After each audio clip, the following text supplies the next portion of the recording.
오늘 정경심 교수의 세 번째 공판 준비기일이 있었습니다. 그런데 이 자리에서 법원이 검찰을 강하게 질타하는 모습이 나왔는데 그 속사정을 좀 들여다보겠습니다.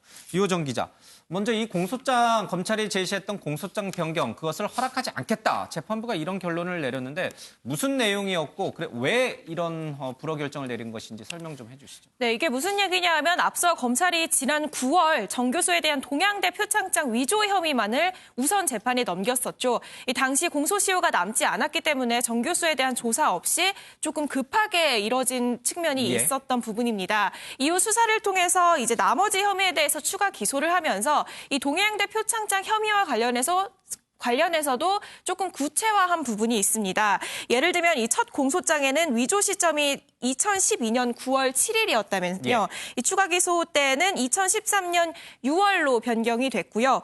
범행 장소도 이 동양대에서 정 교수의 주거지로 특정이 됐습니다. 그리고 또 위조 방법도 이 불상자와 함께 직인을 날인하는 방식으로 위조했다. 이런 내용에서 이 컴퓨터로 직인 이미지 파일을 오려부터 위조했다. 이런 식으로 구체화가 됐고요.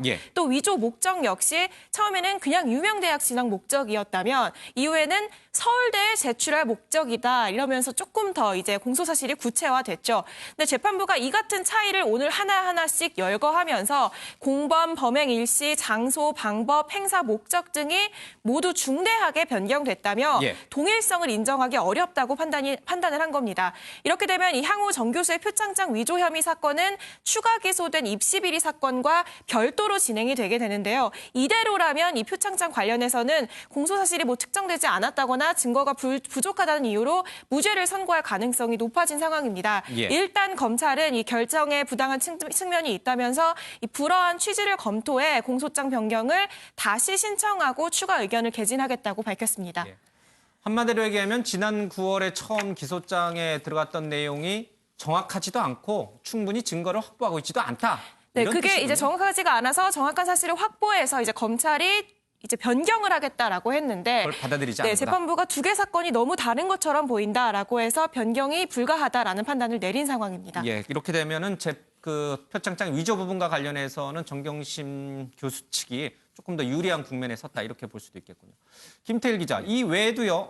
오늘 재판부 특히 재판장이 검사를 굉장히 질책하는 일이 좀 있었는데 왜 그런 겁니까? 그렇습니다. 정경심 교수 측이 지금 검찰의 비협조로 이 증거서류에 대해서 아직까지 열람이나 복사를 지금 못하고 있다 이렇게 항변을 했거든요. 이에 대해서 재판부가 지난 11월 11일 날 기소가 됐고 26일에 분명히 열람이나 복사를 하라고 했는데도 아직까지 이 검찰이 이거를 허용을 하지 않았다 이렇게 지적을 하면서 이렇게 늦어지면 이 피고인 측의 방어권 보장 차원에서 보석을 검토하라고 말할 수밖에 없다 이렇게 밝혔거든요. 재판부는 다만 지금 보석이 가능하다는 것은 아니고 이렇게 하염없이 기일이 지나면 이 보석도 검토해 볼 것이다 이러면서 검찰을 좀 질책하는 그런 발언을 하기도 했습니다.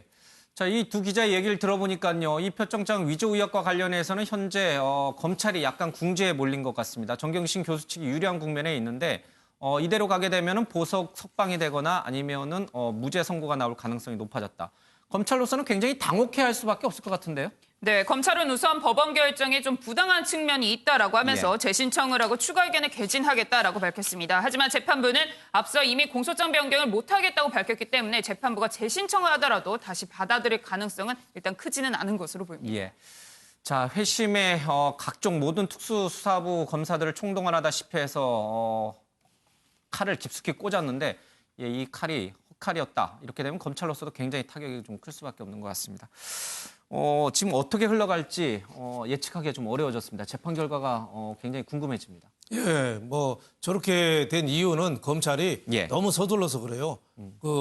원래 9월 6일 날 정경심 교수를 기소했거든요. 그때 조국 청문회 하는 날. 그때가 이 표창장 위조에 대한 이 시효가 이 만기되는 날입니다. 그러니까 우선 기소부터 한 거죠. 근데 그게 좀 무리한 거 아니냐 하다 보니까 자꾸 다른 게 나오니까 그래서 이제 공소 제기에 대해서 판사들이 저렇게 질책까지 하고 그랬는데 검찰은 그럼에도 불구하고 일단 어느 정도 소득은 얻은 거는 공소시효를 좀 늦춘 효과가 있잖아요. 그런 의미에는 좀 효과가 있는 거 아니냐. 또 바늘 아무리 바빠도 바늘을 귀에다 안 하고 허리에다 매서는 못 쓴다. 이런 말도 있지만은 일단 시효는 연장하는 데는 성공했다. 그리고 정경심 교수의 다른 범죄 공직자윤리법이라든지 또 뇌물, 뭐 주가 조작에 관여한 의혹이라든지 다른 또 범죄 사실이 좀 있으니까 요 표창장 위조에 대해서는 약간 궁지에 몰린 점이 있지만 언제든지 저는 그 뒤집을 가능성도 상당히 많다 이렇게 생각됩니다. 알겠습니다. 재판 국면이 검찰의 뜻대로 가고 있는 것 같지는 않습니다.